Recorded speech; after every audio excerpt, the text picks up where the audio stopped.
सादर प्रणाम। हम सबके बीच परम श्रद्धेय स्वामी आनंद स्वरूप जी महाराज, अध्यक्ष शंकराचार्य ट्रस्ट, शंकराचार्य परिषद, शंकराचार्य युवा परिषद, शंकराचार्य किसान परिषद, शंकराचार्य मजदूर परिषद, शंकराचार्य अधिवक्ता परिषद जैसे 9 प्रकल्पों के अध्यक्ष सांभवी पीठाधीश्वर महाराज जी विद्यमान हैं। और अभी छोटी सी संक्षिप्त चर्चा हम लोगों के बीच हुई कि इस वीडियो के माध्यम से जो वर्तमान का सबसे ज्वलंत मुद्दा है वो है हमारे सनातन धर्म के विरुद्ध लगातार विधर्मियों द्वारा दुष्प्रचार किए जा रहे हैं। हालांकि यह कोई नई बात नहीं है। वैदिक काल से लेकर उत्तर वैदिक काल और बौद्ध काल से लेकर मध्यकालीन भारत और आधुनिक भारत में वर्तमान में भी यह कार्य निरंतर जारी है। और समय समय पे जब जब अत्याचार होते रहे, कोई न कोई महापुरुष, कोई न कोई धर्माचार्य इस धरा पर आकर के रत्नगर्भा वसुंधरा को विभूषित करते हुए धर्म की स्थापना किया है। उसी क्रम में जैसे कि अत्याचार हुआ था रावण का तो भगवान राम का अवतार हुआ, कंस का अत्याचार हुआ तो भगवान कृष्ण इस धरती पर आए। बौद्ध काल में जब लग रहा था कि सनातन धर्म को पूरी तरीके से विधर्मियों द्वारा नेस्तनाबूद कर दिया जाएगा तो भगवान आदि शंकर का भी आविर्भाव भारत की धरती पे हुआ। और वर्तमान में भी जब दुष्चक्र तमाम विधर्मियों द्वारा लगातार रचे जा रहे हैं, अनर्थक कहानियां गढ़ी जा रही हैं वीडियो के माध्यम से, इलेक्ट्रॉनिक मीडिया के माध्यम से, प्रिंट मीडिया के माध्यम से, गांव-गांव तक जाकर के दलित समुदाय को, आदिवासियों को, मजबूर लोगों को एक तरीके से गुमराह करने का प्रयास किया जा रहा है। सनातन धर्म के विरुद्ध लगातार दुष्प्रचार किया जा रहा है। तब हमारे बीच एक बार पुनः उस परंपरा में, उस कड़ी को बिना टूटे हुए आगे बढ़ाने हेतु परम श्रद्धेय स्वामी आनंद स्वरूप जी महाराज हमारे का आविर्भाव इस धरती पे हुआ है, जो हमारे लिए गर्व का विषय है, हमारे लिए प्रसन्नता का विषय है। आज स्वामी जी हमारे बीच उपस्थित हैं और एक छोटी सी चर्चा हम लोग इसी संदर्भ पे करने जा रहे हैं। महाराज जी से आग्रह है कि इस मत पर अपना प्रकाश डालने का कष्ट करें। आदरणीय स्वामी। धन्यवाद विद्यासागर जी। और आपने भारी भरकम मेरा परिचय दिया है। मैं तो निमित्त मात्र हूँ। ब्रह्मा और आदिशंकर के प्रवाह को आगे बढ़ाने के लिए मैं कृत संकल्पित हूँ। इसके लिए शंकराचार्य परिषद का गठन हुआ है और शंकराचार्य परिषद लगातार इस जो प्रवाह है, जिसकी धारा को रोकने का प्रयास किया जा रहा है, उस जो अवरोधक हैं, ऐसे अवरोधकों का समूल नाश करने के लिए और उनको अहिंसात्मक, चूँकि शास्त्र कहता है कि जो सबसे बड़ा धर्म है अहिंसा परमो धर्म, तो अहिंसक जब बात अहिंसा से न बने तब हिंसा की बात आती है। तो पहले अहिंसा परमो धर्म को ध्यान में रख करके इन विधर्मियों को धीरे धीरे समाप्त किया जा रहा है। आप देख रहे होंगे कि सनातन धर्मियों की एकता अब प्रबल होती जा रही है। वैसे मैं कहता हूँ कि बात हम लोग विद्यासागर जी अभी कर ही रहे थे कि ये जो धर्मांतरण है, मतांतरण है, राष्ट्रांतरण है, यह एक बड़ा अपराध है और एक बड़ा समुदाय लाभ तो दलित होने का ले रहा है, लाभ तो अल्पसंख्यक होने का ले रहा है, लेकिन वो लगातार अपना धर्म परिवर्तित कर रहा है। आप देख रहे हैं कि कैसे आदिवासियों को, गरीबों को, मछुआरों को बरगला करके ईसाई मिशनरियाँ उनकी गरीबी का मजाक उड़ा करके, गरीबी का फ़ायदा उठा करके उनको, जब मैं कहता हूँ कि जब कोई भूखा रहता है तो उसके लिए भूख ही उसका सबसे बड़ा धर्म है। तो जो उनकी क्षुधा को तृप्त करता है, उनकी भूख को समाप्त करता है, वही उनके लिए भगवान है। इस प्रकार से उसका, उस भूख का लाभ उठा करके, उस गरीबी का लाभ उठा करके मिशनरियाँ जो अधर्म, जो कुकृत्य कर रही हैं, उसके लिए शंकराचार्य परिषद आगे आने वाला है। चूँकि ये अपराध बढ़ता जा रहा है, ये गाँव-गाँव बढ़ रहा है।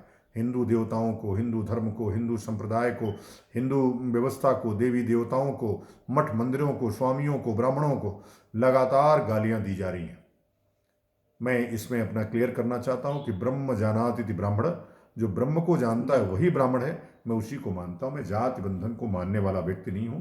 वर्णाश्रम धर्म प्रबल हो, जिससे समाज में ये जो भेदभाव है वो मिटे और हर व्यक्ति अपने दुर्गुणों को दूर करके सगुण, मतलब जो अच्छा गुण है वो अपने अंदर आत्मसात करे। यही वर्णाश्रम जो व्यवस्था है उसका लक्ष्य है। जी महाराज जी, और जिस व्यवस्था को लेकर के आप चलें, स्वयं भगवान आदि शंकर ने भी किसी हिंसात्मक साधन का सहारा न लेते हुए तर्क के माध्यम से ही सनातन धर्म को स्थापित किया था, उस समय भी काफ़ी संकट की स्थिति थी। तो तर्क के माध्यम से, शास्त्रार्थ के माध्यम से ऐसे लोग जो उस समय भी दुष्प्रचार कर रहे थे उनको परास्त करने का काम स्वामी परम श्रद्धेय भगवान आदि शंकर ने किया। और वर्तमान में आप उस परंपरा को लेकर के आगे चल रहे हैं। महाराज जी ने एक दिन हम लोग बैठे थे तो महाराज जी ने कहा भी था कि ये जो आर्थिक कारणों से धर्म परिवर्तन हो रहे हैं, तो शंकराचार्य परिषद का एक प्रयास आर्थिक रूप से भी होगा कि यदि कोई व्यक्ति पूजा पाठ कर रहा है, संध्या गायत्री वगैरह कर रहा है, तो कुछ आर्थिक मदद शंकराचार्य हाँ परिषद के बिल्कुल, माध्यम मैंने से कहा था कि जो भी- लोग ऐसे लोग हैं जो पैसे के लिए धर्म को परिवर्तित कर रहे हैं, वो धर्म परिवर्तन ना करें, घरों में पूजा पाठ करें। सनातन धर्म ही विश्व शांति, विश्व कल्याण का एकमात्र मार्ग है। मैं बार बार बात को दोहरा रहा हूँ कि इसलिए कि ये प्रायोगिक है, ये ऑलरेडी प्रयोग हो चुका है। तो जो लोग इसके लिए धर्म को परिवर्तित कर रहे हैं, शंकराचार्य परिषद जल्दी ही हिंदू इकोनॉमी फोरम बना करके उनके सहयोग करने का काम करेगा। और जल्दी मैं घोषणा करूंगा कि जो लोग गरीब हैं, निर्धन हैं, अगर उसके लिए ईसाई मिशनरियों की तरफ जा रहे हैं, वो पूरी सब्जी के लिए जा रहे हैं, तो वो न जाएं। उनको जो वहाँ से मिल रहा है हम उनको देने के लिए तैयार हैं। आप पैसे के लिए धर्म को परिवर्तित न करें, इसलिए कि इससे बड़ा अपराध, निज धर्म को बदलने से बड़ा अपराध कुछ हो नहीं सकता है। जी महाराज जी, प्रमुख रूप से हम लोग देखते हैं कि धर्म परिवर्तन के पीछे दो कारक महत्वपूर्ण दिखाई पड़ते हैं, एक सामाजिक और एक आर्थिक। तो जब आर्थिक कारणों से लोग धर्म परिवर्तन करते हैं तो उसका भी माध्यम आपने उसका भी निदान ढूंढने का कार्य किया है। और मंचों के माध्यम से विविध प्रकार के विद्वान धर्माचार्य भाषण तो बहुत होते हैं, समस्याएं बहुत गिनाई जाती हैं, लेकिन समाधान क्या हो सकता है, समुचित समाधान आपने इसका निकाला है कि यदि आर्थिक कारणों से धर्म परिवर्तन होता है तो हम उन आर्थिक कारकों को समाप्त करने का प्रयास करें, जिसके माध्यम से लोग सनातन धर्म से विमुख न होने पाए, और जो लोग विमुख हो गए हैं वो भी सनातन धर्म से जुड़े। इसके अतिरिक्त जो बातें होती हैं सामाजिक मंचों से, दलित समुदाय के नेता भी या आदिवासी या अन्य जो राजनीति करने वाले लोग हैं वो भी सामाजिक न्याय के मुद्दे उठाते हैं, लंबी चौड़ी बात करते हैं। तो महाराज जी ने शांभवी पीठ की स्थापना की है, और इस मंदिर के माध्यम से हमने स्वतः ही देखा है कि हर जाति, हर धर्म, हर समुदाय के लिए शांभवी पीठ में ये जो मंदिर है सदैव खुला रहता है। इसके अलावा हमको लग रहा है कि हिंदुस्तान का ऐसा एकमात्र गुरुकुल महाराज जी ने स्थापित किया है जिसमें जाति का कोई बंधन नहीं है, और इस गुरुकुल में आप आकर के वेद, वेदांत और उपनिषदों का अध्ययन कर सकते हैं, ज्ञानार्जन कर सकते हैं। और महाराज जी के प्रयास से हर वर्ग, हर समुदाय का व्यक्ति यदि चाहे और इच्छा व्यक्त करे तो कर्म से ब्राह्मण हो सकता है। बिल्कुल, ये तो मैं लगातार कह रहा हूँ कि हर व्यक्ति को अवसर मिलना चाहिए। अगर कोई जन्मना ब्राह्मण है और शूद्र का कार्य करता है तो उसको शूद्र ही मानना चाहिए, वो शूद्र ही है। अब चूंकि क्या है, जब से ये लोकतांत्रिक व्यवस्था हुई, राजतंत्रों का प्रभाव बढ़ता गया, तब से ये जो जातियां हैं उनका उदय हुआ। और चूंकि जातियां अपने अपने समर्थक वर्ग तैयार करने के लिए सबसे अच्छा माध्यम है, इसलिए जातियों पे बल दिया गया। और लगातार आप देख रहे हैं कि अब तो राजनीतिक संगठन जातियों सॉरी एक एक जाति का एक एक राजनीतिक संगठन है। तो इस प्रकार से जाति तोड़ो हिंदू जोड़ो, जो ये महाअभियान शंकराचार्य परिषद का है, वह इसमें कारगर होगा। और इन जो राजनीतिक मंसूबे हैं लोगों के अपने अपने पार्टी के नाम पर वोट के लिए हमारे हिंदू धर्म को कमजोर करने की, उसको जातियों में बांटने की, हम उसको तोड़ेंगे। और धीरे धीरे जब हम मजबूत होंगे तो यह जो जाति व्यवस्था है, इस समाज पे जो कलंक है, इसको हम नष्ट भ्रष्ट करने का काम करेंगे। जी महाराज जी, जाति व्यवस्था आरंभिक दौर में कभी रहा नहीं। गीता में स्वयं भगवान ने कहा, चातुर्वर्ण्यं मया सृष्टि गुण कर्म विभागशः। गुण और कर्म के आधार पर हमने वर्ण की स्थापना की थी, जैसा कि महाराज जी ने कहा है अभी अभी। यदि कोई उच्च वर्ण का व्यक्ति नीच कर्म करता है तो कर्म के आधार पर उसे शूद्र होना चाहिए, और यदि शूद्र कोई उच्च कार्य में लिप्त है तो उसे ब्राह्मण हो जाना चाहिए। यह व्यवस्था रही है।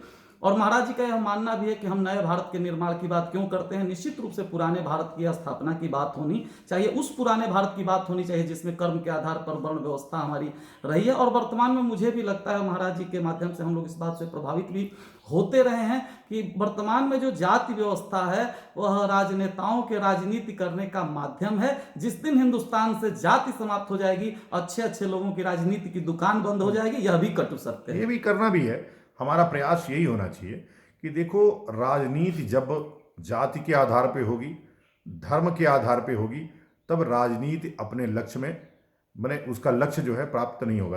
लक्ष्य उसका सेवा है। अगर सेवा है तो उसके लिए धर्म, जाति, मूल, वंश सबसे ऊपर उठ करके संविधान की जो रचना हुई है उसके सभी अनुच्छेदों में ये संदेश है, यह वर्णित है कि हम हर काम धर्म जाति मूल वंश के आधार पर कोई विभेद नहीं करते हैं। लेकिन आज देखिए ना कैसे किस प्रकार से नियम बना करके आरक्षण को लाया गया और लोगों को अलग अलग संप्रदाय में बांट करके अलग अलग कानून के लिए अलग अलग व्यक्ति के लिए अलग अलग कानून, अलग अलग जाति के लिए अलग अलग कानून, सिर्फ इसलिए है, सिर्फ उनका कोई मंतव्य नहीं है। उनका मंतव्य यही है कि आप टुकड़ों में बटे रहें ताकि उनका जो हित है उसका वो पूरा होता रहे।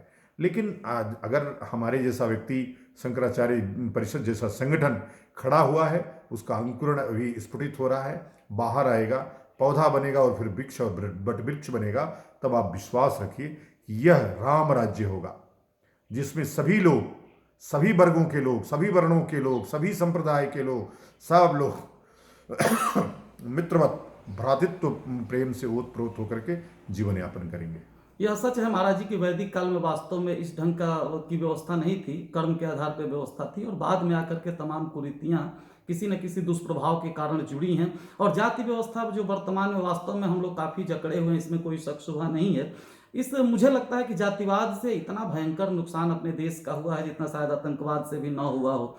तो महाराज जी के माध्यम से लगातार अपनी पीठ के माध्यम से या अपने वक्तव्य के माध्यम से या महाराज जी के व्यक्तित्व और कृतित्व दोनों के माध्यम से विशेष रूप से जाति प्रथा जैसी कुप्रथा को तोड़ने का प्रयास निरंतर किया जा रहा है। हम लोगों को पूरा विश्वास है धीरे धीरे, और पूरा देश नहीं पूरी दुनिया के लोग भी महाराज जी के शंकराचार्य परिषद से, मैं थोड़ा सा गलत बोल गया हूँ, महाराज जी के नहीं, कोई परिषद तो सबका है, महाराज जी भी कहते हैं परिषद सबका है, पूरे सनातन धर्म के लोगों का है।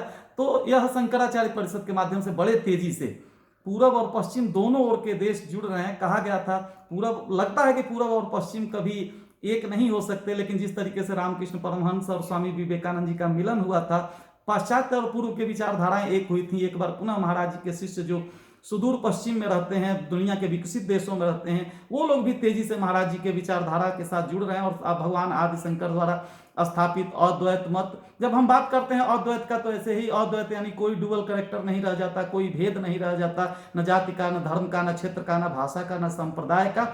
और निश्चित रूप से ज्ञान का असली मानक भी यही है। जब आप सच्चे अर्थों में ज्ञानी तभी कहलाएंगे जब इस प्रकार के किसी भी नकारात्मक वाद से दूर हो जाएंगे। लेकिन ज्ञान प्राप्त करने के लिए निश्चित रूप से गुरु की आवश्यकता होती है। और हम सब सौभाग्यशाली हैं कि बड़े सौभाग्य से आदरणीय परम श्रद्धेय स्वामी आनंद स्वरूप जी महाराज अध्यक्ष शंकराचार्य ट्रस्ट का सानिध्य हम सबको प्राप्त होता रहा है। अब मैं अंत में चाहूंगा कि महाराज जी समस्त श्रोताओं को अपना आशीर्वचन प्रदान करने का कष्ट करें। आप सबको बहुत शुभकामनाएं।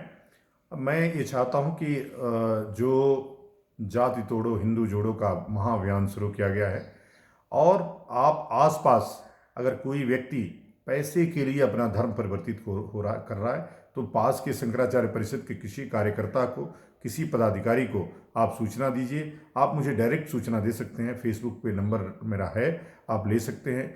यूट्यूब का चैनल जो आनंद टीवी है, उसके माध्यम से हम लोग लगातार आपके संपर्क में रहेंगे, बीच बीच में वीडियो जारी करते रहेंगे। आप भी आनंद टीवी का जो यूट्यूब चैनल है उसको सब्सक्राइब करिए, ताकि हम लोगों का जो नोटिफिकेशन है आपको मिलता रहे, और हम लोग जब भी कोई वीडियो लोड करें तो संदेश आप तक पहुँचे। आप सबको बहुत बहुत साधुवाद, बहुत बहुत धन्यवाद। नमो नमः। नमो नमः।